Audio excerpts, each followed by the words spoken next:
Hi, my name's Chris Street. I'm the new president of the BCGA.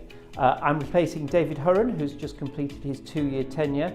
And I think it's probably important at this point just to say thank you to David for the fantastic work he's done over the last 2 years in terms of building up the BCGA, helping with the development of the Future Leaders Programme, which is now the biggest committee of the British Compressed Gases Association, as well as the technical work he's done with the hydrogen and non-renewables energy business.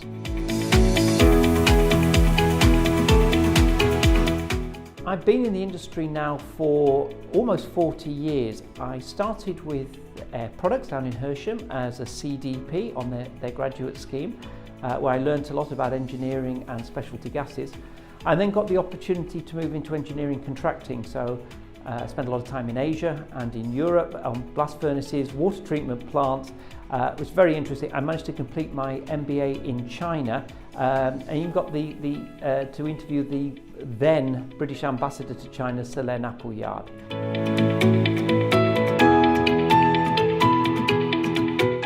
So after I'd done that, I got an opportunity to join Air Liquide Calgaz, which was a small division of the Air Liquide business making non-refillable cylinders. I started the European business in '98, grew that into the Middle East, opened the Singapore office as well before leaving in 2006. I then acquired a company called Scientific and Technical Gases based in Stoke. Again, it was a small company then. I think we had about 8 employees at the time. And over the time that I was there for 8 years as the owner and CEO, built it into being the world's number 2 in non-refillable calibration gas businesses until we were acquired by Air Liquide in 2014. I stayed on with Air Liquide for 9 years, supporting their global business development, new business development strategy and global customer services before leaving in 2023. I rejoined Air Liquide on a part-time basis, now working in the biogas division, where I provide commercial expertise.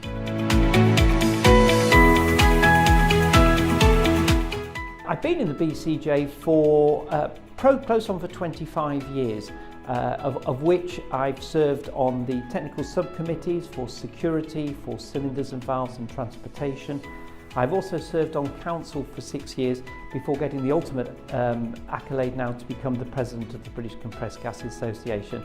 I'm very pleased to have taken over the role and hopefully will make a contribution.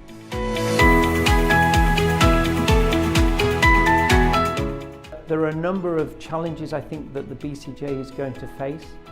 The number one for us is to make sure that we continue to set the right culture.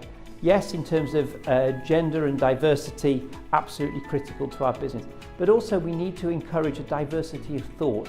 We need to bring in people into our industry who see things in a different way, to challenge the traditional ways that we work, to make sure that we as the British Compressed Gas Association retain our leadership in the industrial field and that those good practices are built upon. We have a fantastic reputation for safety regulation. That is, of course, core to what we do, but we need to make sure that we develop our thoughts and ideas into new areas.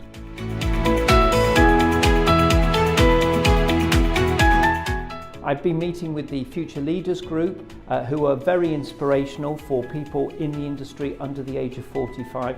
They're the lifeblood of what's going to take us forward into the next few decades.